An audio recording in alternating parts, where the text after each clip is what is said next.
Today's episode is brought to you by Create Engage, the digital marketing agency for the disruptive management consultancy.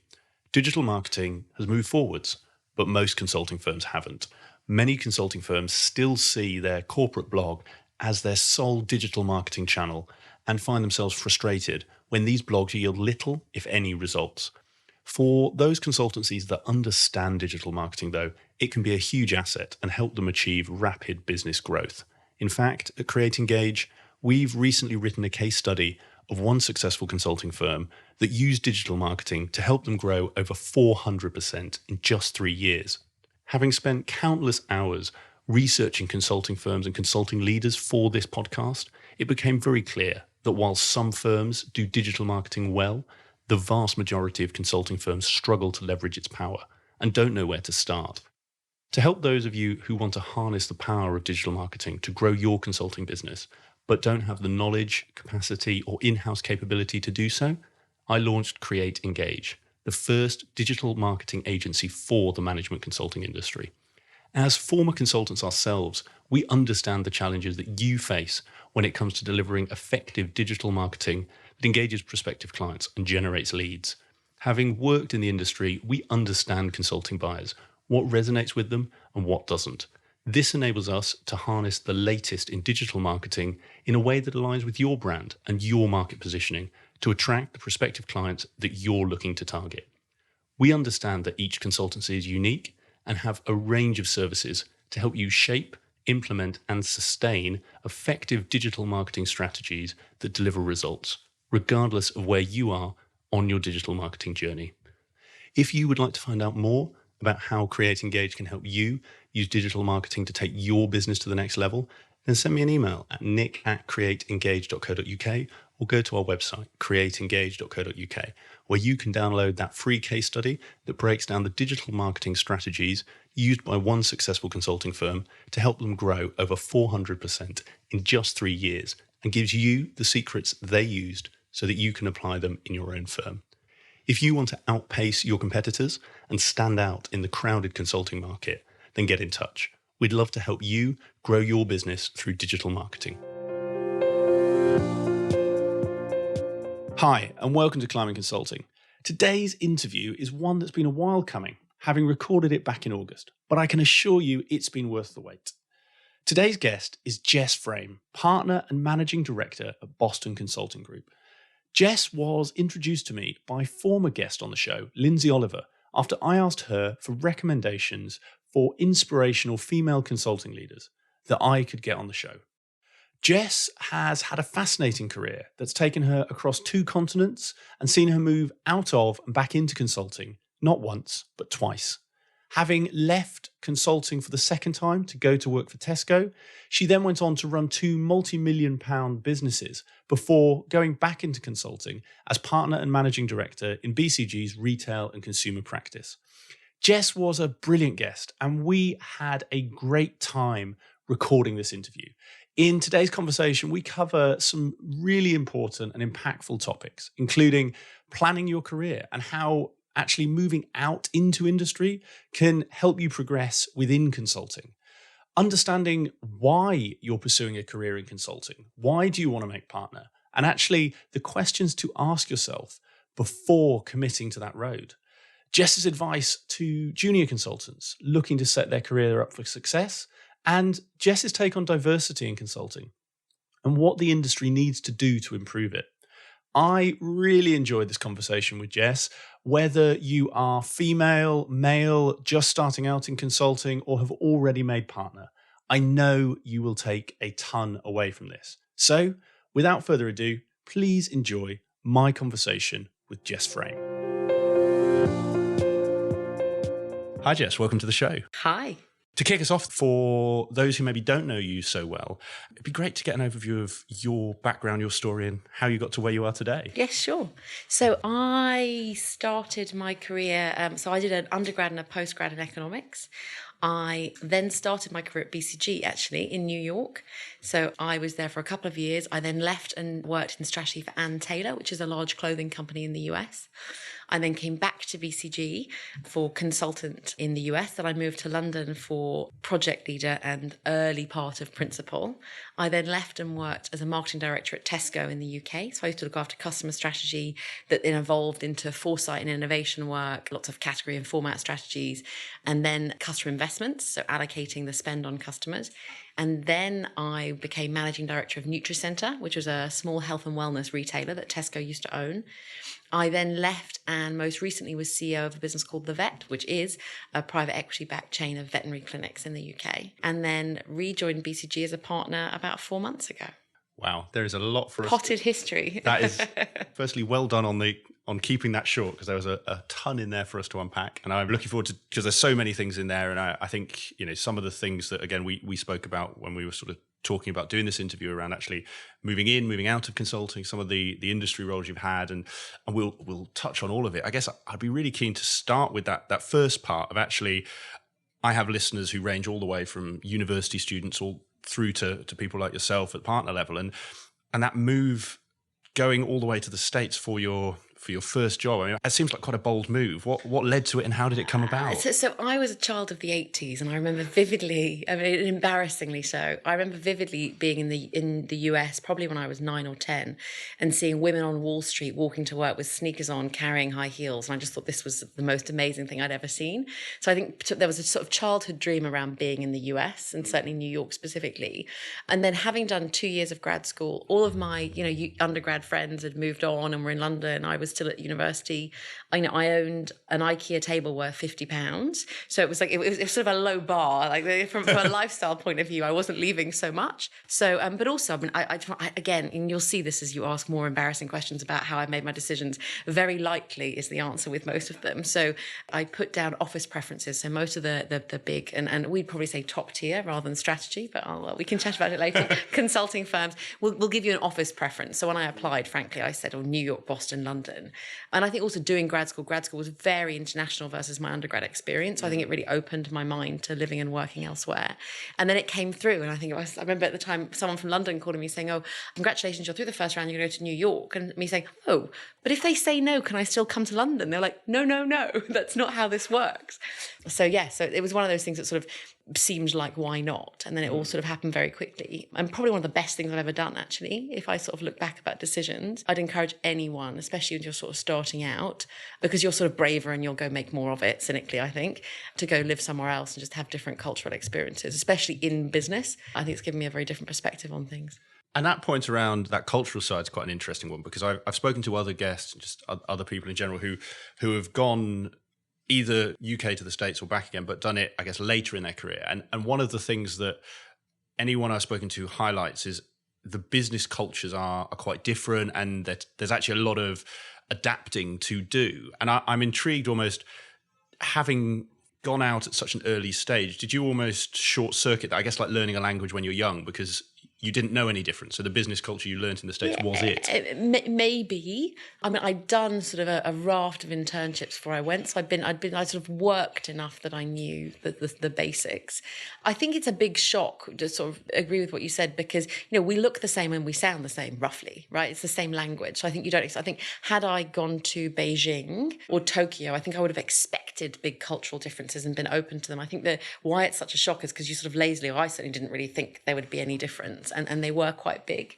So if I'm honest, I think rather than being young, it was more about the fact I was British and young, and everyone forgave me. I think they thought I was quite amusing and would sort of roll their eyes and go, oh, it's a British thing. And I would think, well, it really isn't. Actually, that's just me being an idiot, but we'll let that one go. So that is a great excuse for when you get things wrong, isn't it? Exactly. Me being... I'm a Brit. Yeah, exactly. Well, Lena, maybe I'm interested, given the point in life when you went, what were those biggest shocks that you found starting that first job you had to adapt to? And I almost think that now, given the position you're in, not so much the ones that all graduates face, but almost you as the Brit abroad found completely different. Yeah, I think, and again, this might be slightly in client service, but I found that, and I'm big generalizations, but in my experience, that in the US, the clients would be far clearer if there was a problem. they'd let you know, but then you could sort of, get back to sort of an average functional working relationship quickly and move forward. Whereas I found in the UK, you'd take more digging to understand why someone was being a bit prickly with you. But if you could kind of get underneath the skin and almost let it blow up a bit, you could then actually develop a much deeper relationship. So there's a sort of there's more of a politeness on some levels that actually can shield some quite negative sort of passive aggressive things in the UK, which my experience in the US was much less so. People were a little bit more direct. Yeah, that Britishness, isn't it? Yeah, we don't necessarily say what we mean and sort of helping. And it's something that even coming back into BCG now, I think sort of having been an operator, it's the same sort of cultural thing again, where we maybe, as advisors, we tend to be super polite. But as an operator, you sort of maybe work in a slightly different way. And so helping people translate, well, he said that, but what he means is, hell no. Like, I think that's quite useful. And I want to pick up on that, but I want to just almost touch on how you found, so obviously going out there, you found you could just play the British card. Almost, you spent, I think it was 4 or 5 years out there with, BCG and Ann Taylor, and then came back. How much of a culture shock was that? Or almost because you'd grown up over here, things like the sort of passive aggressive piece you mentioned, actually, it was almost like switching back. How much was... Yeah, I don't know, some and some. I think, wherever you start your career, I think I had really close bonds. So BCG New York was kind of my family. I had a class of people I went through with. It was that sort of lovely. So I think more internally, it was an adjustment for me in terms of, this was also a really, really tight-knit group of people, but I wasn't a member yet. So actually, from what I remember, it seems a long time ago, that the transition more for me was, especially when you're traveling. So, in this job, I was not in the office very often. So trying to make the opportunities to make sure that I fully integrated, I think is the challenge and is important. So it wasn't really cultural, it was more about just when you have really close groups of people, affiliating is really important. I think we might come back to the location side. I'm interested as well, because I think something that is quite unique about your story is the consulting, then I think, as you called it, sort of back out to be an operator, then back into advisor. And obviously you've done that a couple of times. And also, interestingly, if I take a generalization across the industry, you've done it all with the same consulting firm. So, a couple of the caricatures you tend to find in our industry are you climb a bid in consulting, then you leave and that's you done, or you go to a number of different firms. And so maybe we start right back at the beginning of almost what led you to leave BCG in the first instance, and what was it that led you then to come back sort of as you did a couple of years later? Yeah, so I think first time I'd been an associate for 2 years. I had that lovely arrogance of you that, I completely nailed this consulting thing, right? I was just totally all over it. So time to move on. And, I'm very passionate and I'm interested in stuff. And so there's a little bit, and maybe it's a bit shiny thing, but I think it's more about because I've been at grad school as well. So I'd sort of, I'd been out of education a bit longer than most. And I was ready to kind of get my hands dirty and do what I thought was a proper job, et cetera, et cetera. So, Ann Taylor was a really great opportunity to do that and to work in retail, which is sort of where my heart still is. So great experience. I think what brought me back was a sort of bit of a reality check. Again, as starting at the beginning of my career in consulting, I hadn't appreciated what a privilege it is that the sort of the seat at the table that you get with very senior people that actually listen to what you have to say, which isn't always the case in industry, right? You've got a lot more layers of hierarchy. You're not sat in the CEO when he's debating his 5-year strategy. This was a surprise to me. I can't tell you. So I think there was I really enjoyed the experience. But I think I realised after a year that for the ambitions I had in my career, that I could accelerate faster at junior ranks in consulting than I could in industry. And was there, and I don't know how you left and how you rejoined, but I know, and I sort of talked to my own story, I think there was having left consulting to do a startup that didn't then work out. I know for me, there was partly is going back a bit of a failure. And that's not to say it is. And obviously, I think you had a completely different frame on it. But I almost, at the time, was there any tension of almost having left that sort of, what will it look like if I go back? Or were you, given the way you've described it, completely at peace and it was just a natural progression for you? For me, I realised it was the right thing for me and it's what I wanted to do. So it was more about phoning BCG and saying, hello, can I come back, please? Which fortunately they were very, very supportive of. So it was actually a relatively smooth. I remember a few calls sort of outside the office trying to sort of set it all up, feeling suddenly quite nervous that they wouldn't have me back and everything. But because I decided I really wanted it, if that makes sense. Had it been a no, might I have considered other places? Possibly. But, from a consulting firm perspective, then, BCG is my home and where I think is the best. So it was always going to be my first choice for sure. And is that, because I know you do a lot around mentoring young people and it's a topic we're going to come on to because I'm really interested in hearing your views. I'm sure you have been or get asked almost both of those questions quite a lot of should I leave and should I come back? Almost how did you decide it was the right decision? Or if it's an easier question, what advice do you give others when they come to you with that? I was from someone very recently about the same thing, actually. So I am probably a bit do or die, I guess. So it's like, if you're not sure, do it, is always my theory in life generally, right? So take everything I say with a pinch of salt and the right health warning. But I would say to anyone, and certainly and probably less so, when I left to go to Antenna, I was an associate, I was relatively junior on. So more when I left in 2012 as a principal to go to Tesco, that was probably a bigger, slightly more considered decision from a career perspective. And I guess my learning, there were sort of three things that I'd suggest anyone look out for. So the first one is there a path to the role after this one? Where's the succession? And I relate to that is how do you sort of get out of the strategy group and into P&L ownership? So if you want to work in strategy, then it's not a question. But for me, it was always about very ambitious and running businesses and having bigger and bigger roles. And that means you need to be running in a P&L. And so there can be a challenge coming as a consultant. And I've seen it happen to clients where you kind of get sidelined as you're sort of the strategy person. Yeah. And so make sure there's visibility on 18 months, 2 years, where are you moving to next? So it's thinking about the job after this one. And related to that is how do you avoid being seen as the big brain, which is what you get called it. I used to be called at Tesco in the early days. And it's almost a lazy thing. You see a consultant and go, they're the big brain, but they're not a doer. They can't get stuff done. So again, making sure you position yourself in a role gives you the opportunity to say, that's wrong and let me show you. I think it's really important, or certainly in my experience was really important. And I guess the other thing is making sure you enter at the right level. So I encourage everyone to be and it was my own experience, I'd be very cautious about taking a step down. So depending on where you are in consulting, in my experience, some industry players sort of do or don't make sense of the different roles. And so making sure you're not going in where they say, well, you're not quite at that level, so we'll bring you at the one below and then you can get promoted quickly.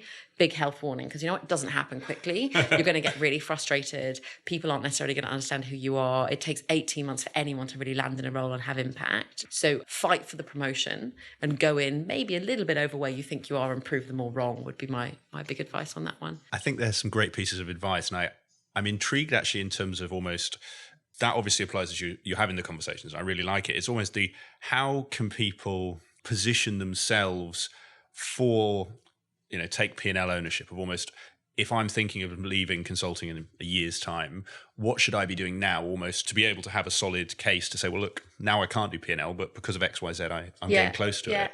I think certainly I sound really old now, in my time, when I was doing it, it was a lot harder. So, when I say sort of we'd see ourselves as a top tier firm as opposed to a strategy house, is because frankly, in the last 10 years, what we do is very, very different. So there's a lot more getting your hands dirty, operational work.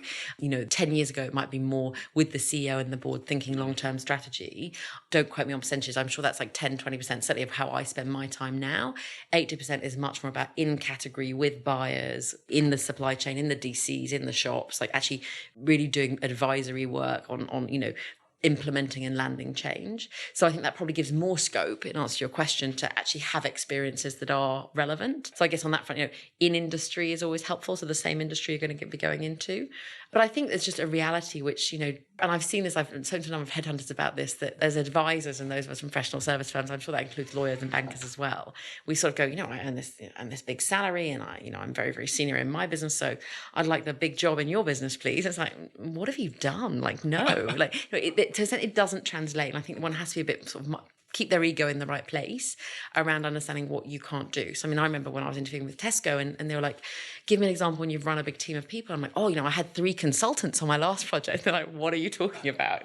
The guy I just interviewed has a team of 800, and it's just understanding that, you're bringing something very different and that's okay. Yeah. But I think being really aware of, you haven't run a P&L. And even, tracking margin impact from a project is not the same thing. You haven't run a P&L, probably. You probably haven't run large and complex teams.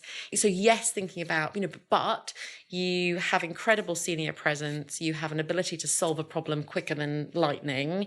You probably have great influencing skills. You can get across the business and drive change very effectively, which is 80% of the job usually in big businesses.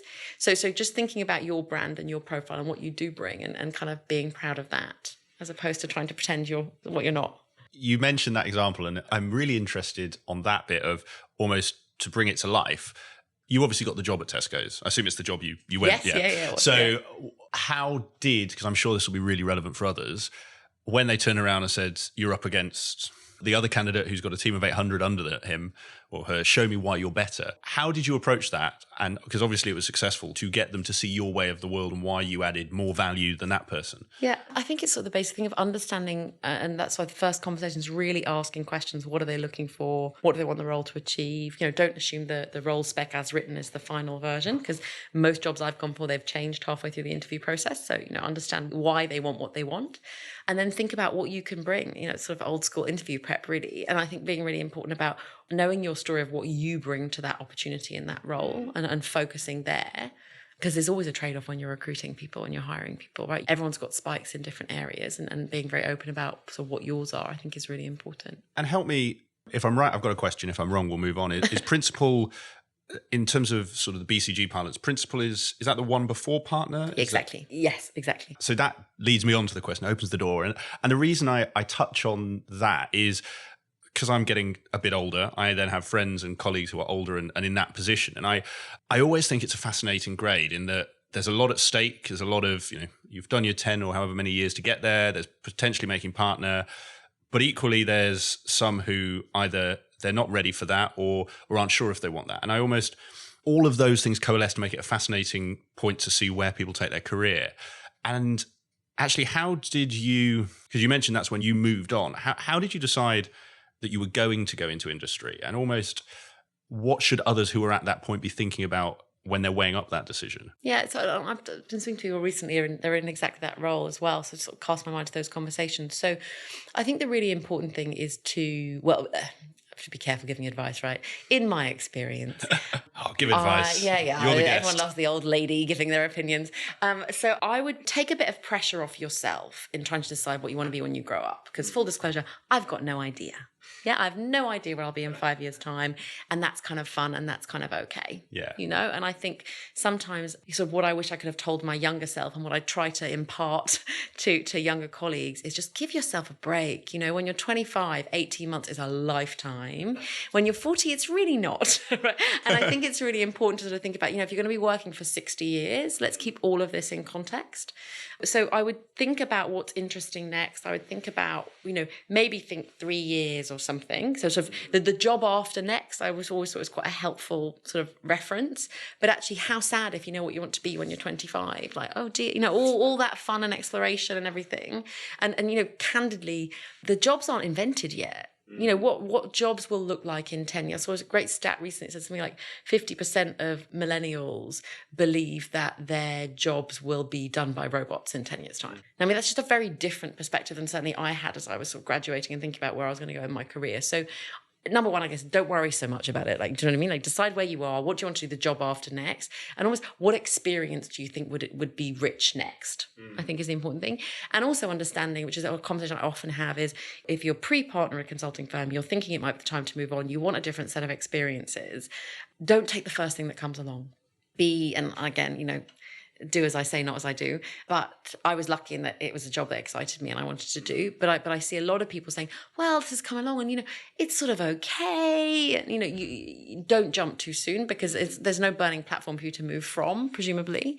So take the time to pick the right thing. I say back to those points of, where you land is so important to what's going to happen in the next 3 to 5 years. Because if you come in and you haven't got that path to the next role, if you haven't got the ability to show you are broader than what you've been before, then it can be very easy to get stuck. And I see people with great potential ending up sort of being in-house strategy people, which again, it is a great role if that's what you want to do. Yeah. But if you're leaving to go into industry to do broader or operational roles, you've got to choose those options wisely. So sort of don't rush, I think is the important thing. And also there's this sort of, often people think it's got to be a secret and it's all very secretive. And I remember when I resigned the second time being told like, Jess, there's only point me even trying to convince you otherwise. I was like, no, it's all done. But actually at the time the senior partner said to me, it's fine for you, it sounds good, great, whatever. But, I often think it's a shame that people don't come and talk to us because we know so many people in industry. We understand how these businesses work. We could have helped you negotiate better money, better role. There's a job going somewhere else I could have talked to you about. So I think it is just sort of being a bit more open about things and having a dialogue. Like everyone in consulting knows that people move in and out. It doesn't have to be a long-term career option, and that's fine. That's part of the model. So I think just being a bit more, don't think it's taboo. Get advice. I think that's a great point. It's funny now, having left consulting and sort of doing this podcast, I get a number of people sort of asking for help and thoughts. And me, 24, 25-year-old Nick, I did and would have taken the absolute opposite, which is keep it really secret and then hand your notice in and run away. But I think you're spot on. Actually, it's amazing the network that your colleagues have. And I think I only saw it in hindsight of actually, like you mentioned as well, people go in and out. So your previous firm, presuming they haven't kicked you out because you were rubbish, which is the sort of caveat that goes with all of this. But not even that. Like that's professional services. There's in the younger cohorts, it's up or out, right? Or the junior cohorts, I should say, it's up or out. So there is always going to be a flow in and flow out of talent. And the fact you're here means you're in the top 0.1% of IQ and attainment in the UK. You're going far. And so I think it doesn't need to be taboo even that. If you have a conversation that's actually consulting isn't for you, that's not what it's going to look like. Certainly from a BCG point of view, let's talk about how we can help you be successful. How can we help set you up with interviews? What kind of training can we give you? It doesn't need to be this sort of you're part of the gang or you're not, right? Because you are always going to be one of the family. So let's understand what's good for you. And again, the resources you've got at your fingertips as a sort of a more junior person thinking about what's coming next in your career or any level really is huge. So you sort of only do yourself a disservice, I think, if you don't reach out. Yeah, and we will come on to the junior levels because I think there's a lot there for them. And I don't know if this was captured in that group. There's another group for me who are unsure whether they want to leave consulting or almost they don't see it as the next step before then maybe coming back. It's more of right, it's time to get out or do I do another 2 or 3 or 4 years to make partner, or do I actually say, right, and for whatever reason, this is it? And it's that group, I guess. Have you had any conversations around that? And it might be the same advice that sort of what questions people can ask to decide if actually it's time for them to move on, or if... I guess from my point of view, again, I'm sort of a if in doubt, jump, right? So caveat. but if you aren't sure it's the right thing, why do an extra 4 years? It sounds like a sentence. Oh, just get through another 4 years. Why? Who's giving you a prize at the end of it? It's your life.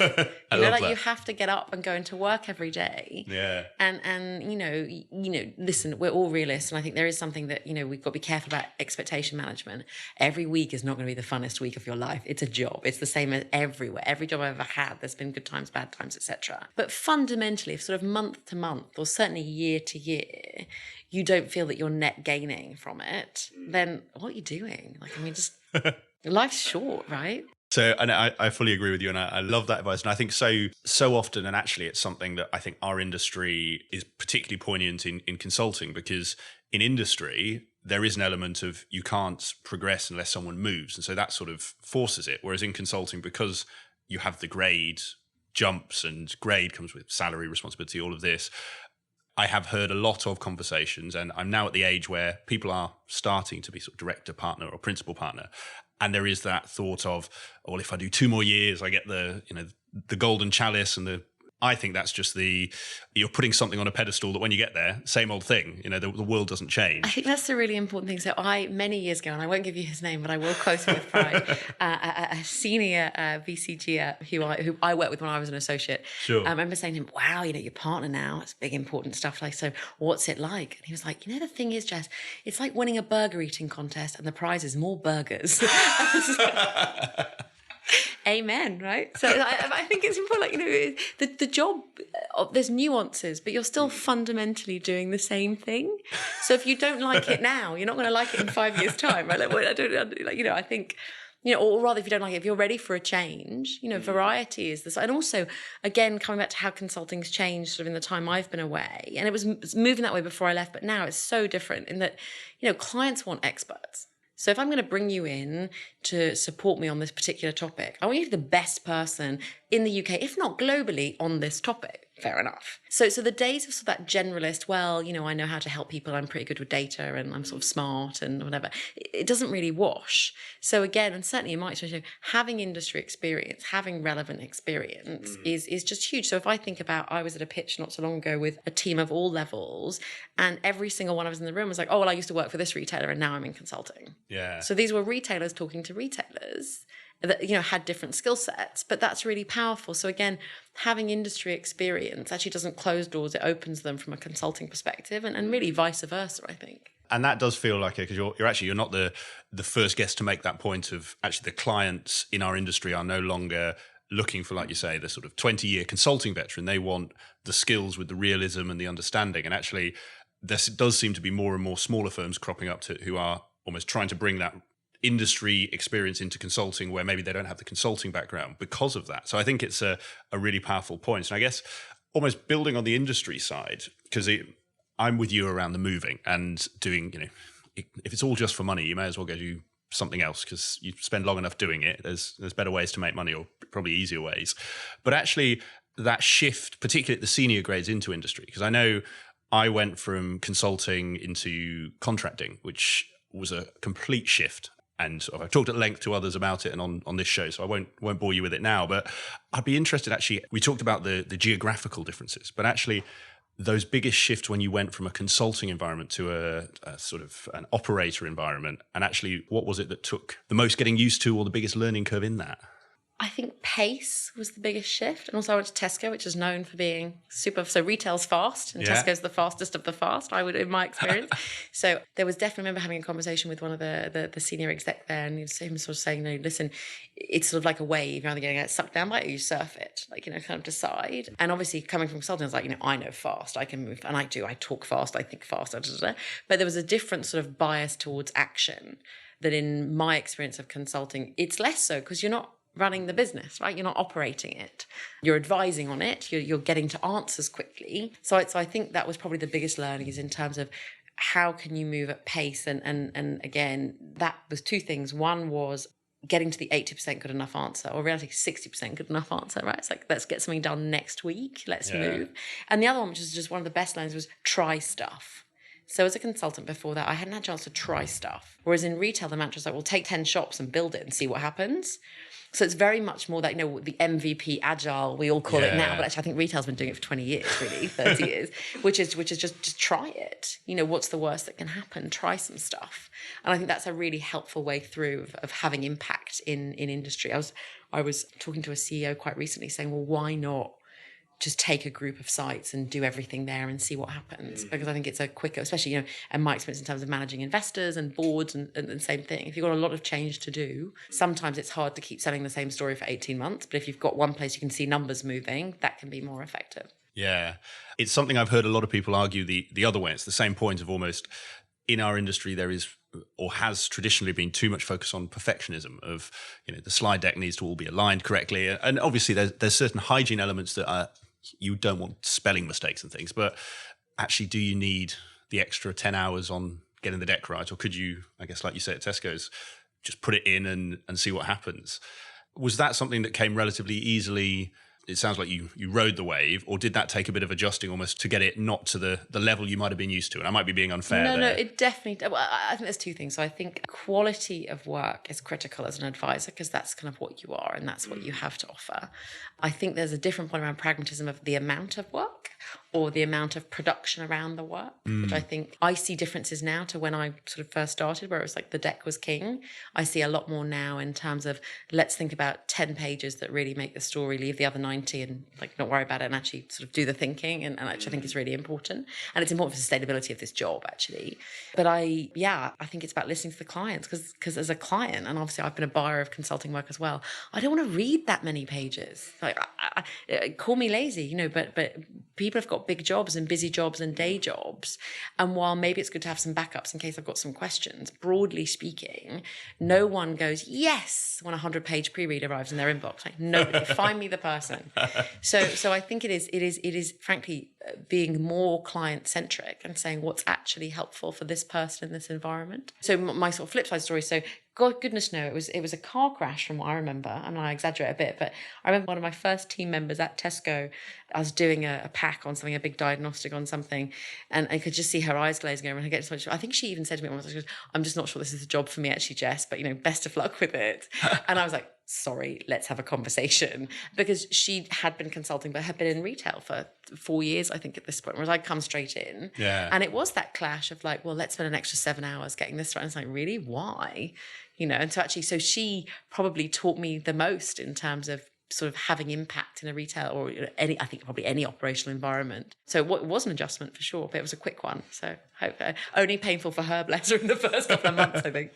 Maybe then just to sort of bring us full circle to get back to where you are now, because I think the other side that's quite interesting from your time in industry is you obviously went from Tesco's huge sort of monolithic business into, and I appreciate Nutricenter was a Tesco's business, but into a smaller business and then into the vet, which is an even smaller business. Almost, how did you find those moves into sort of the more from sort of big to small, and what were some of those differences? I'm particularly interested if you imagine someone's looking at each of those three businesses as their next move out of consulting, almost, what were the big differences or maybe similarities across those different sizes? Yeah, huge differences and huge learning opportunities. So one of the reasons I was very keen to be in small business was because I wanted to run something. And so that's the step you take, right? You don't go from being a regular director to sort of being CEO of, FTSE 100, right? So that was a really nice opportunity.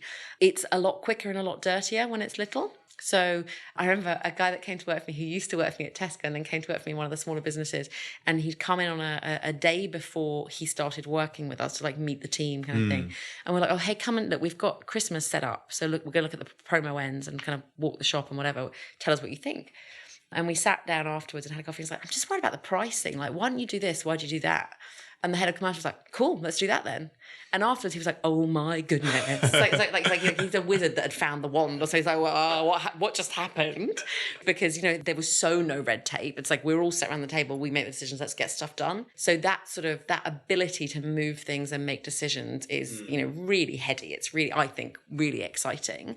On the flip side, you just don't have, and certainly I was running kind of, very small businesses. You just don't have the resource to invest in things, especially talent. So again, and certainly as sort of MD and CEO of all of those two businesses, getting the right balance between how sort of rolling your sleeves up and getting your hands dirty, because you kind of have to, but also making sure you've got the right talent in place, because you can't run the whole business. Right talent in place and empowering them to do things as well. Yeah. That's a big difference. And actually, a lot of people I've worked with who are now looking to go into small businesses, and they'll say, they just said I'm too big business, and I think that's rubbish. And I'll also say, but there are differences that are going to be a shock to you. And I think capability and process are big things. So, as someone who's run small businesses, when I'm recruiting, I always look for someone with a big business background, because they will be schooled in the right way to do finance, HR, like whatever it might be. They will know the gold standard, and that's kind of what you want. Whereas people that have come up through small business have different capabilities and get things done. They can be super pragmatic, but you're not going to get that kind of,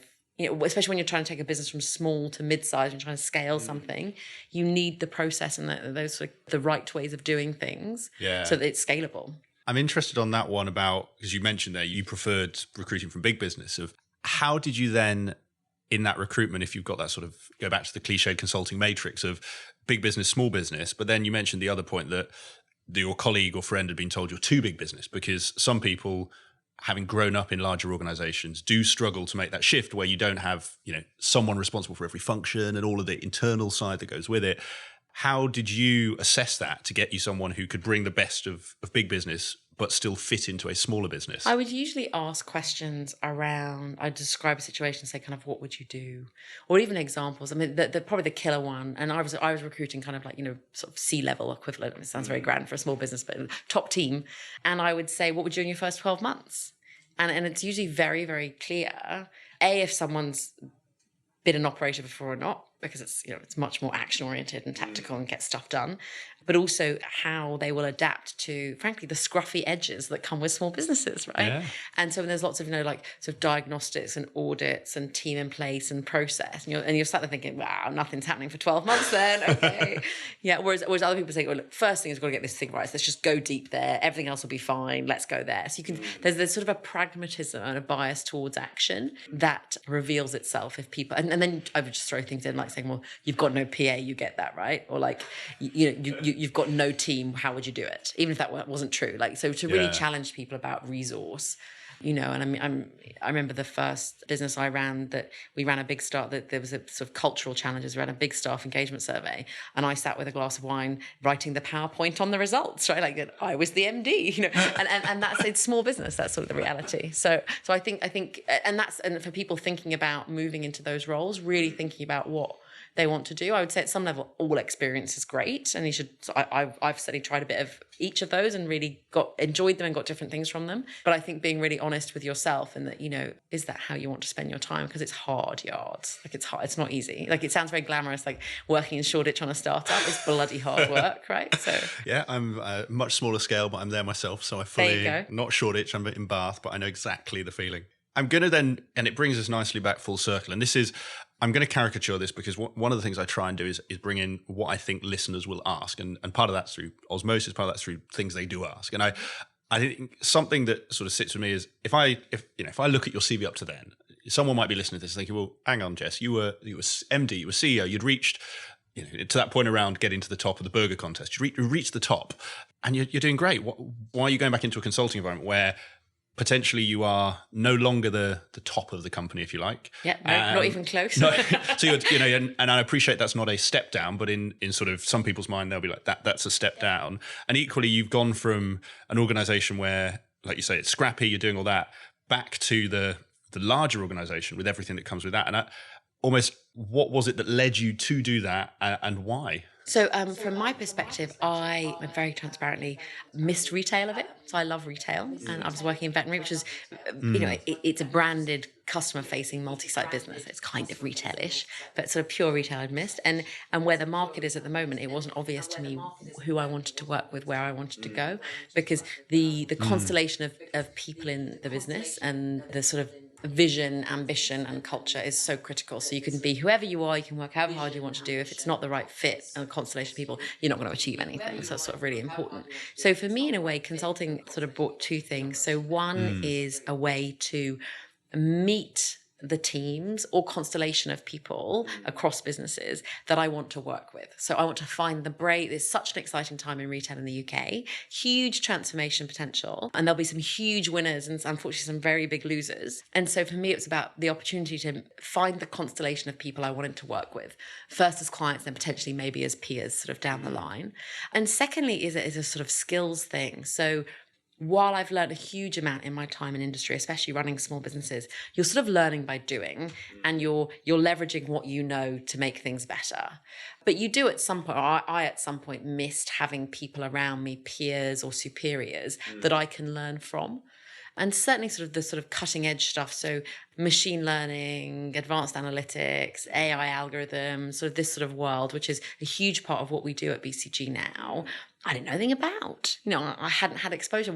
A small business couldn't afford to spell that, right? Let alone have a squad of data scientists to do it. You got to be kidding me. So I think there's a real sort of selfish opportunity to upskill myself and have exposure to the latest in thinking as well, which was really appealing. And I say for me, it's a little bit about what's next and the one after rather than what's forever. So I don't know if this puts you on the spot and you don't want to answer, tell me, but what is that for you? What is two, you gave the example, what is 2 on? What's the goal? Not got a clue. Not got and honestly, I feel so much more peaceful not trying to know. Yeah. Because I don't know what I don't know yet. And that for me is what's exciting about a career, is to understand what's, if you'd have asked me, frankly, if you'd asked me a year ago, let alone 5 years ago, going to go back to BCG, I'd be like, don't be silly, not happening at all.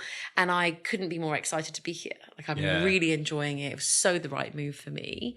So I think it's really important to kind of keep open, because I think otherwise you can miss some really exciting opportunities when they present themselves. And that open-mindedness thing, and it's coming across in spades throughout the conversation, I think it's a really key point, because like you say, if you don't, you stay blinkered, you lose sight of what could be. And I think it brings us quite nicely onto actually the area I know you're passionate about around helping young people. And sort of, I know when now I'm 30, friends of mine and I joke. You say that's such an old age. I don't. Honestly, so I turned 30 back in November. I've got no problems with it. I think it's great. But the amount of people who are in our friendship group who are 29, it's sort of like, that is the end of life as we know it. Yeah. Very much surprises me. But I do remember when I was 21 and by 30 I was going to be a millionaire and we'd all be... Oh yeah, weren't we all? Exactly. So retired, right? That was my plan. So it's nice to know I'm not the only one that failed at that. But, totally, yeah. But to exactly that point around open-mindedness, I think when you're younger, it's much easier, particularly in consulting, to like you say, let's take the BCG example. You come in, you're the top of the top of the top, and you're told, right, you can broadly, if you hit this up and out, you'll climb to partner in however many years. And actually, I'd be fascinated on how you counsel some of those, even graduate level, on or actually what they should be doing to have that successful career, what they should be thinking to ensure they build the foundations at that early stage to give them whatever success looks like in the future. Yeah, I mean, and listen, again, it's a little bit of do as I say, not as I do. I remember vividly being a relatively new associate in the BCG New York office, listening to a senior partner talk, doing the maths in my head of how many years it would take me to be him. Like, so I mean, like, you know, I am fully guilty of that. The younger me was fully guilty of this. I sort of bring it back to, you know, careers are long. You know, like, I mean, I have conversations where people are like, oh, it's promotion's gonna be delayed 6 months. Like, 6 months? It's like, oh, PS, we're in July. Do you remember January? Like, it was yesterday. Like, really? So I think my counsel, it sounds very grand. I'm not sure I'm qualified to give counsel, but my thought would be embrace the learning opportunities and don't stress too much about timelines. So it's a lot harder later in your career to be paid to do something you don't know how to do. Right? And that's a massive privilege. Yeah. It's a huge privilege. No one's paying me to be CTO of a Silicon Valley startup for good reason, right? But because that's not a role I would add value in, right, compared to other candidates. But as a more junior person in lots of roles, and certainly in consulting, it's such a privilege in the fact of you can learn so much and you'll get paid to do it and you'll get supported to do it. So I would sort of see the opportunities as they are. I'm quite instinctive, so it may not work for everyone, but you know, I've sort of felt what felt right at the time and sort of followed that and trusted my instinct and judgment a little bit and also embraced it. So sustainability is really important. But frankly, for most of my 20s, I had way more energy anyway. And I would finish work at 11 p.m. and go out for drinks, you know, and that was being 20s in Manhattan, I guess. But like I had different expectations because I wanted to learn and I was there to do the learning. And that was sort of, that's how the job repaid me effectively. And so that was the right trade-off for me at that point in life. I like that point around actually the learning you get, because I always think, you know, when I was in consulting, some of the worst roles, or, you know, air quotes, worst roles, are actually taught me the most, but they're rarely the sexy ones when you go in. You know, everyone wants you mentioned a few things like AI, machine learning, everyone wants to do that, but actually it's some of the, I mean, for me it was PMO, but some of the really nitty gritty basic roles Absolutely right. are the core ones. And I think that sort of seems to, at least as I hear it, make a lot of sense. I think the one that I know I would have struggled with, and I think frankly we all still struggle with, is that taking that almost long-term mindset. I know when we spoke last, you framed it as, well, look, if you get to that, whatever your top grade is or your top job, given everything involved in that and the remuneration, if that's your goal, the rest will become a rounding error. So 10 years at it doesn't really matter if you were 2 years later to the party or not. But I'd love to know how you help people foster that mindset, because it's easy for us to say, think long term, but actually how do you suggest people do? Well, I think it's really difficult, but again, I think it's about don't listen to me, be true to yourself. Like what do you want to do? I would discourage anyone from thinking about what they want in 10 years' time and working very linearly towards it. It's just not how my mind works, right? But yeah, I think recognizing that you will learn along the way, you'll feel very differently in 3 years' time to how you feel today, for sure. And so embrace the learning opportunity and realize it's not forever. I think it's really important. But equally catch yourself, as we talked about earlier, like if you start, I'll just get through one more year. If you hear that kind of sort of language in your head, then ask yourself some real questions, because that's sort of not what it's about. And I think that's more why that sort of oddly longer term ambition but shorter term focus is really unhealthy and unhelpful. Yeah. Because you end up enduring things you don't love, this lofty goal in the future that probably won't happen and is miles off. Yeah. I don't articulate it very clearly. Well, no, I think you do, because I know when I was, and I still, it's etched into my brain, is I think in 12-week sprints, because project work is large, crudely 12 weeks or 6 months, whatever, a multiple of that. And actually, I think that's what in part perpetuates I'll get this 12 weeks out of the way and then I'll do. I totally agree. It's really unhelpful. In 12 weeks, I don't know about you, but I blink and it's just sort of gone. Like the weeks go fast. I had some great, it wasn't really advice. It was someone telling us about how they run their career. A very senior BCG partner said to me that he has an approach where every year, so Christmas holidays, he stops and takes stock and says, am I happy? Am I kind of learning more than it's costing? Is this the right balance for me, for my family, for my life, etc.? This has been asking this for, 20 years. And he said it's really helpful. And instantly he is at BCG after sort of that period of time. But he said in the first couple of years, he was like, not sure about it actually. And then he decided, well, these 3 things need to change significantly. Otherwise, this time next year, I'll move on. And he said, actually, it helped him take a bit of a longer term view. It helped him make decisions out of the heat of moments, when there's always things that go wrong and are pressured, etc. So you can be a bit more rational about it. it. But actually it also kept him sane during the year, because if you're second guessing every 10 minutes, is this job right for me? Am I going to have a platform?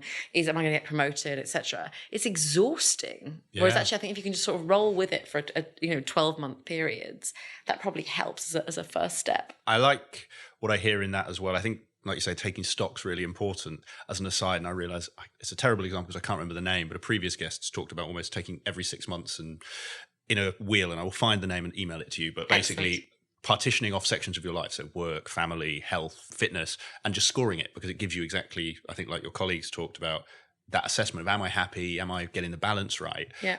There feels like an implicit point in there, and I you can tell me if it's been something for yourself, because I think it comes out of your story, is actually there's also taking action and taking control. Because your colleague's example, he decided things weren't happy and he made steps to change them. And I think so often people sort of, it's a generalization, but can float around being battered by the waves of the job, if you like. I think it's a really good point.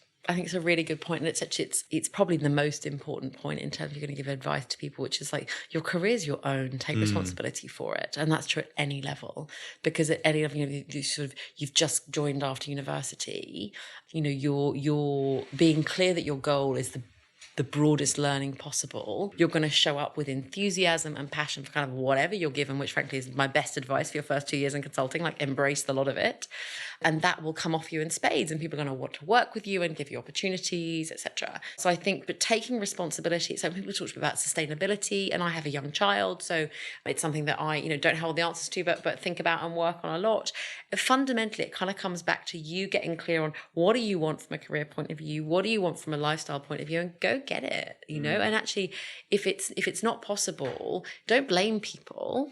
Try and make it possible. And actually sort of, I was talking to a guy here the other week who he works 4 days a week and doesn't work Wednesdays. And we were talking about it. And he said, well, listen, I decided that I love this job, but I wasn't going to stay if I couldn't find a way to have some time for me and some time for my children. And so that's what was going to work for me. And what was the risk in asking? Because I was going to leave if it didn't work. And I thought, that's exactly the right attitude though. Sort of like, test things out, but sort of find your model. And I'd say similarly with career progression, and that can be internally, externally, whatever it is, having a view of what you're looking for and what's important to you. It sounds so trite, but the opportunities do appear because you know what you're looking, you see things for what they are. So the example of NutriCenter. So when I was considering the NutriCenter role, I had a number of people, very well-meaning, call me and say, don't touch it. Like, don't touch it for several reasons. Don't think it's a good idea, because, it was a business in turnaround. And so I was like, it's not going to be your gold watch. It's not going to, And that was really well meant, but completely irrelevant, because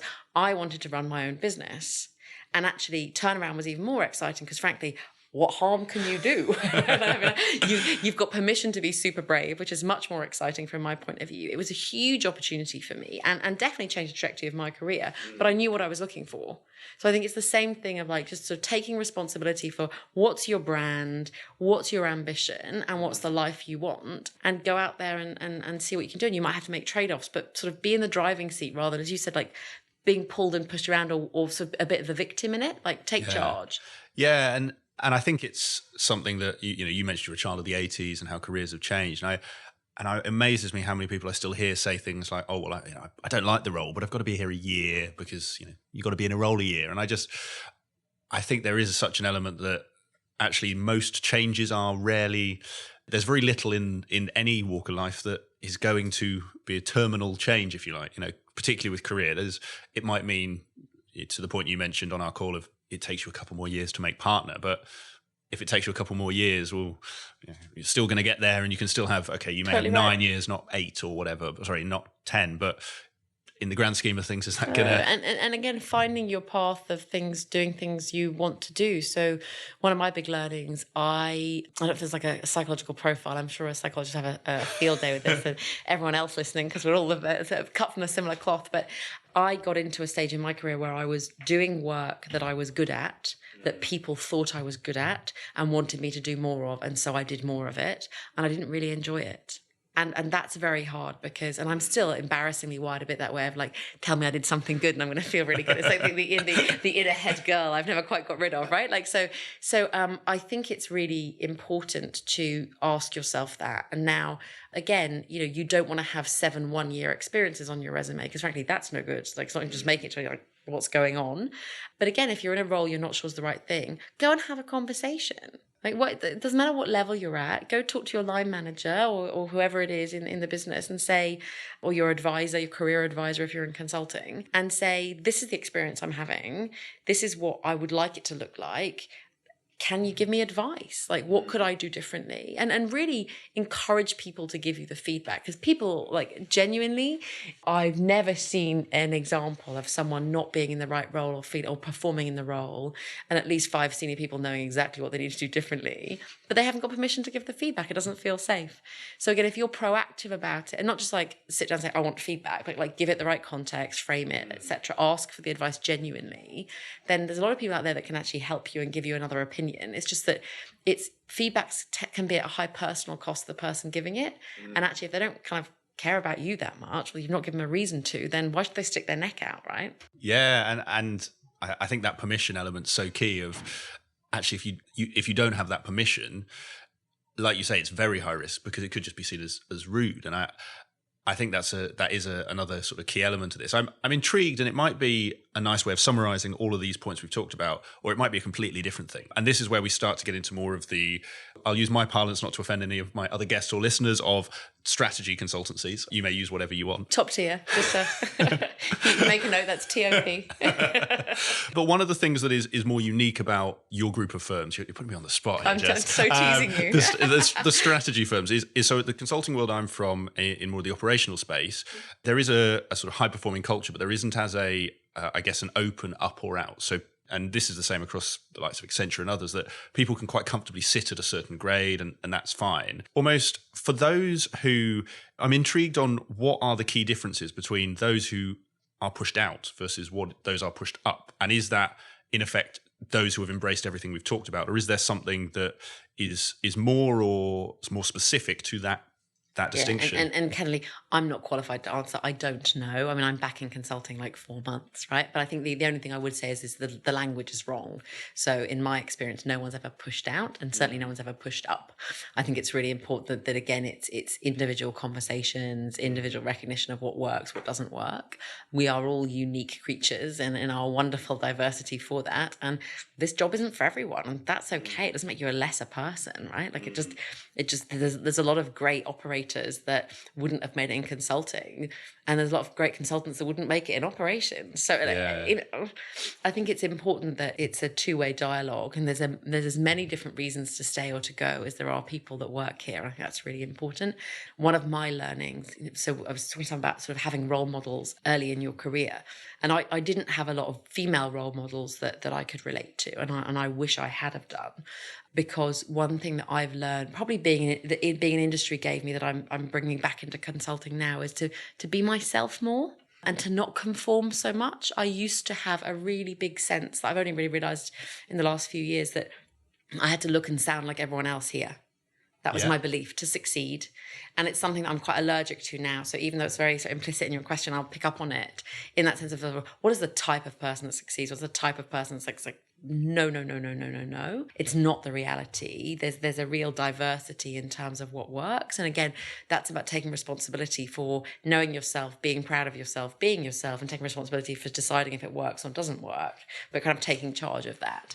And so I think it's really important that there are many different quote unquote types of people, and by that I assume personalities, level of ambition, etc. That can do very well in all different roles, but it's a very one-to-one individual thing. I like the answer, albeit it wasn't the one that I think I was expecting. I'm sure listeners weren't expecting. I think part of this was hoping to get the answer to exactly that, but I think there is an implied element of humility there, because I think one criticism often leveled at consultants is we largely think we're the best people at everything, and that is something that clients and operators sometimes struggle with when they get us on site. And I think to the point you made there, actually, it's about being the best at your thing. And for some, and like you say, I think the language probably perpetuates the myth that you have to be the square peg to get in the square hole. And actually, I really like what you're saying, that you can be yourself. It's ultimately okay to be different. It's okay to be you.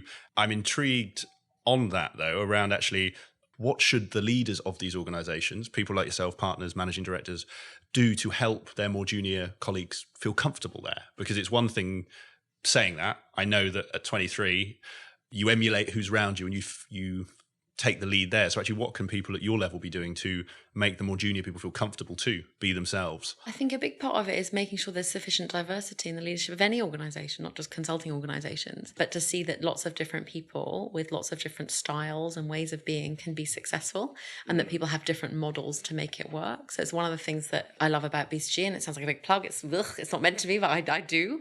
It is that sense of there are very different people that have very different models of making this job work, that act in very different ways. And it's something that I'm very committed to as a woman, especially in bringing just a different way of doing things, and one that's sort of been in industry as well. I speak differently. I approach problems differently. I probably tell ruder jokes, and it's something that, and I think the important thing is it's my big learning has been, it's not about looking for permission from role models. It's about taking permission, because no one ever stopped me being myself. I had told myself a story that it was not okay. And I have no idea where it comes. I'm sure it's deep seated from when I was a child or something, you know what I mean? Like, I'm sure there's something there, but actually no one would have ever stopped me doing it. There was never, and so I think diverse role models, but also just bravery to be yourself and accept that, why would you want to be somewhere that you didn't want you for who you were? Like let's just stand back and think about it. Well, what's the point? So you can go to, and I've been there, and it's exhausting. You can go to work and sort of pretend to be something you're not quite right. It takes a huge amount of energy, that's wasted energy, that's not helping you, it's not helping your teams, it's not helping your clients or your customers, depending on what your job is. So yeah. So that role model point is an interesting one. And I guess I'm going to give you two sides of a coin, and I'll let you sort of take them. And like I mentioned, I have a few friends and people in the industry. And I mentioned that I was speaking with a senior BCG female partner. What would be useful? What would be interesting? And there's sort of two answers I got. One is almost your advice for helping get more women onto the boards or into the partner and leadership team of consulting firms. Because at its essence, you go on most consulting firms' websites. Most of them are white. Most of them are men. Interestingly, the other response I got, and it's worth saying this is a sample of two, was actually a good friend of mine who said, well, I don't really like talking about it, because by saying there's this issue, it almost implies women need help and actually takes away from some of their achievements. Now, I'm sure the answer lies somewhere in between, but I'd be really interested almost on how we get the conversation to a place, or your perspective on how we get to a place where we embrace diversity without groups who are, let's just say, not white men, don't feel, like my friend did, that actually I'm being positively discriminated against or positively discriminated for. So I should flag, I'm a very, very proud feminist, and I feel very passionate about this. And Brilliant. I totally disagree with your friend in every single way. Go on, please. Because we are a group of women, and again, I just want to caveat out, I don't speak for women, I speak for Jessica, and all that stuff, but we are grossly underrepresented in business generally and at senior levels, right? So this is an issue. And there has been dialogue, and wonderfully increasing dialogue in the last sort of probably 5 years plus. It's become mainstream media comments and all of those things. So number one thing, if we don't talk about it, it's not going to happen. It's not on people's minds. So we need to talk about it. And it's not about somehow we are lesser if we get a bit of support. Frankly, there's 1,000 years of white male privilege to work against. And, and again, people will sort of, and it's not a criticism, but it's how it is. We are all hugely biased in ways it's completely subconscious. We don't know about it. And so we need to address that. And so talking about it, frankly, I'm a passionate supporter of quotas and all of those things, because if we don't move things, they're not going to change, because we all work with biases. We all like being around people like us. Let's be real. It's more fun to have a conversation with someone with the Myers-Briggs type that you've got. All of those things are true, but equally, decision making and thinking is better with a more diverse group of people. So it's like boards, for example. So decision making, debate quality comes from diversity of opinion and dissent. But if we've got a certain group of people that dominate, a certain profile of person, are they going to naturally and subconsciously be attracted to people that look like them and sound like them and think like them? We're not getting to that place. So I do think there's a point of saying, look, we've been talking about it and saying, well, let's not have quotas, let's be all gentle for 10 years. And it's not moved anywhere. Show me a stat on women in the FTSE 100, women on boards, women in C-suite positions. It's sort of not moving. And I think consulting is one of the worst for it, frankly. It's probably professional advisory generally. Certainly in retail, most clients are much more equally balanced from a gender perspective than a lot of the consulting firms that serve them, right? So it's absolutely a challenge. It doesn't detract from individual achievements because this is not a zero-sum game. Right. So if women can be successful, they create more opportunities for other women to be successful. We explicitly and subconsciously open people's minds to there being different ways to make it work. We build people's comfort and familiarity with working with people that kind of don't look like you, don't think like you, sound a bit different, et cetera, et cetera. So I think it's really, really important we talk about it. We talk about it until everyone's thoroughly bored of it. And a lot of the work I've seen doing at BCG, I've been really pleased actually at the very senior levels of, training on unconscious bias. So at that level of saying, and I've had loads of senior male partners say to me, my goodness, I had no idea that I'll do, and it's small things of sort of like, and actually I don't relate to this one, which is guys. So they're walking around like, hi guys, how are we doing? And they said, I've not really thought about that, but maybe that's great. That's sort of, a different thing. So I think we do need to talk about it. I think we need to have, I'm afraid, quotas, rules, dialogue, etc. And one thing I would say is that I've noticed that women in industry are much more clued into this than women in consulting. So if I were to speak to someone, a woman 8 years into her career in consulting, and be like, oh, what's it like to be a woman? How are you finding it? There would be complete denial and rejection of there being any issues whatsoever. Whereas if I spoke to a woman in industry, there would be a real appreciation I'd asked. There'd be an open discussion about pros and cons and their thoughts, and there'd be a load of questions they wanted to discuss.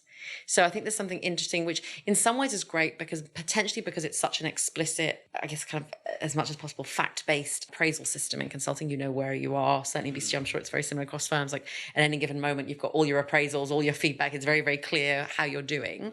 Maybe people don't feel the bias as explicitly as you do maybe in industry. But I think it's something we need to be careful of, that it doesn't become a blind spot, that we feel like it's an ugly thing to talk about. And that's absolute rubbish because we need more of us. So I love the challenge, and it's why I ask questions like this. And I guess on that point specifically, because I'm fascinated with what you say about the juxtaposition between consulting and industry, you highlight feedback rounds because I think because this is challenging, I think I'll challenge back and almost say that feels like an excuse to an extent. And I'd be fascinated in your view of why, if we take feedback out, why is it that the women in consulting have such a different view? What are those causes that we maybe need to look at? I really don't know. I really don't know. And I say it's a good thing in some senses because the women I'm talking to say, or certainly the more junior women I'm talking to, the senior women aren't. They're much more vocal about it, and we've worked bloody hard to get there, and so are going to look out for people they can. But I think the more junior people I speak to say they haven't been conscious of it. They haven't been aware of it. I don't know why that is. It's sort of probably not 100% true. I think there's probably things maybe being missed. I mean, I look back in my early career and things I didn't help myself to. So I would naturally in a meeting room ask if anyone wanted coffee and go and get the coffees. I might be the most senior person there, but I'd go and get people coffees. But actually I'm positioning myself in a role that's maybe not that helpful. I've been in situations where I've had people make a big fuss about the shoes I'm wearing before a board meeting started, which when I was junior, I thought that was really nice, like how nice they were trying to make me feel involved. But of course, the conversation stopped and then everyone turned back and the guys got on with the meeting and I was just the girl with pretty shoes at the end of the table. So I think there does need to be an awareness about it to make sure that we sort of, as women, take up our space actually at the table and make sure we position ourselves in the right way to be at the table, taken seriously and involved. Yeah, and I think there's some fascinating examples in there. I would love to keep going with this, but I'm very mindful of your time. And so I always say this in these interviews, but I never get enough time with my guests because they're, like yourself, fascinating. We could go. Let's hope the listeners think the same. They might all be asleep. So it's just it's something. It's funny. I mean, I tell people I do podcasts of an hour to 2 hours. They sort of go, oh my gosh, but you would be amazed. You wouldn't be amazed. A lot of people like listening to this because it helps them. Good. And I think the depth of advice that's given and the insight, you just don't get in 20 minutes. And I guess the way I look at it is I'm sure there's junior people in this business who'd bite your arm off to spend an hour with you. And so here they can have an hour on repeat if they want to go back and listen. I think most of them just took the time in my diary. It's kind of how we work around here. I don't get that. Don't get much control over my time. Well, I warn you, I do warn you now, if anyone listens, you might suddenly get a flurry of diary invites. But so to bring us way back onto topic, I told you we might go off on tangents. So the last two questions, and these are questions I ask all of my guests. So interested to hear your answers, both for the similarities and differences. So the first one of these is about books, and that is, I love reading. I think you can learn so much from stories and others where others have been before. And I'd love to hear almost what is the book or books that you've gifted most, and why was it? Can I just say, I think this is a brilliant question. It's embarrassingly saying a lot about me, and probably will underline what I was just talking about. So the first one is Caitlin Moran. Okay. If I pronounce that right, Caitlin Moran, I think. How to Be a Woman. It's effectively a feminist manifesto for the 2000s, the 2010s as we are now. I would encourage anyone to read it. It really gave me a different perspective. I was a woman that 10 years ago would have said, oh, I'm not a feminist or anything. Ooh, sort of an ugly word. Like, ooh. And it really helped me sort of get my mind around what the challenges were and kind of the role I could play and the role I wanted to play. So I give that to everyone that's my age, basically. And then the other one is Goodnight Stories for Rebel Girls. So these are for my younger feminist recruits that every young girl in my life has had in their stocking last Christmas.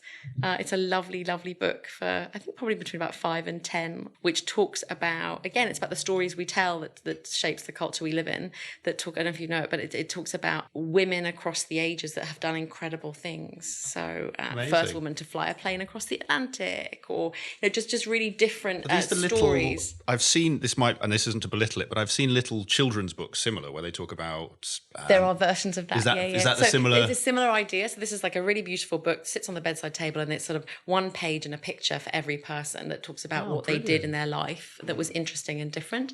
And the idea is just to sort of that cultural narrative of possibilities, and through storytelling that, it's not always sort of just the guy that did the great things, that some women have done some good stuff too, and not just in the last 10 years, but in the last sort of 200. Yeah, I think that sounds brilliant. And it funnily enough reminds me, it's different, but reminds me of one of Lyndsey's recommendations, which was Fierce Fairy Tales by, I want to say, Nikita Gill. Oh, I love it. I'm buying it. That sounds awesome. Well, I'll send you the link. Please do. But I know a lot of, and I'm always careful about naming people in this, but a lot of sort of female friends of ours ended up buying it off the back of that interview, and it's gone down very well. So excellent. Please do send it to me. I will do. Always have a good recommendation. So then, very last question, Jess, and this is as much it could be a summary of some of the things we talked about. It could be a chance to throw something completely new into the mix. But this is, again, something I ask every guest, and it's a three-parter in one, which is you have three people in front of you, and you can give one piece of advice to each. The three people, they are one person who's just starting their career. So take Jess just going off to New York. One is, I use 4 to 5 years in, and then I keep telling myself off. So think sort of wherever is best placed in that middle grade. So it's someone who's more senior than junior, but not senior in the sort of senior levels of the firm. And then the last person is someone at that principal level, as you'd call it here at BCG. So someone who is on the cusp of partner and approaching that decision point. And the question is quite simply, what one piece of advice would you give to each? Good question. Okay, so I would say for those people just starting out, would just be embrace the learning. There is no role I've had since where I've learnt more than my first probably 2 to 4 years in consulting. And whatever you do next, it will, certainly for me, has given me more value than any other piece of education I've ever had. It was like the best quote unquote MBA I could have had. So just embrace it and recognize that's what it is. And it's a huge investment in you. Those sort of in the middle of their career, I would say decide what you want and take ownership to make it happen, which we've talked about a lot. So be in the driving seat. Don't be the victim. Have the conversations, engage people, figure out what action you can take to shape your career and not just your career, like your job, like what your week to week looks like. Take the driving seat. And then I think for those sort of, as we said, that sort of cusp level, deciding sort of what next is figure out what gives you energy. And that can be topics, it can be clients, it can be colleagues, it can be industries, and create opportunities to be around those things and to make it happen. Because life is short, work is long. At the end of the day, it's got to be true to you and it's got to be fun. Otherwise, and obviously fun, it sounds flippant, but I mean it truly. It's got to give you energy. It's got to be worth getting out of bed for. You've got to be glad it's how you spent your week. And if over a prolonged period of time you're not answering yes to any of those questions, then have a different conversation. Fantastic. Well, I think that's a brilliant place to close, Jess. So thank you very much for this. Thank I've you. really enjoyed it. I think I'm sure my listeners will get a lot out of it. I've loved it, and Lyndsey was spot on that you would have made, and you have made, a fantastic guest. You are very kind. So Jess, thank you very much, and all that's left to say is all the best for the rest of your week. Thank you. I hope you enjoyed today's episode of the Climb in Consulting podcast. If you did, I would be very grateful if you could leave a review on iTunes, Stitcher, or your podcast platform of choice, whichever one you may be using. And please also share this with anyone that you think could benefit from hearing today's interview. If you want to get in touch or give me any feedback about the podcast, please feel free to drop me an email. It's nick@climbinconsulting.com, and I look forward to hearing from you.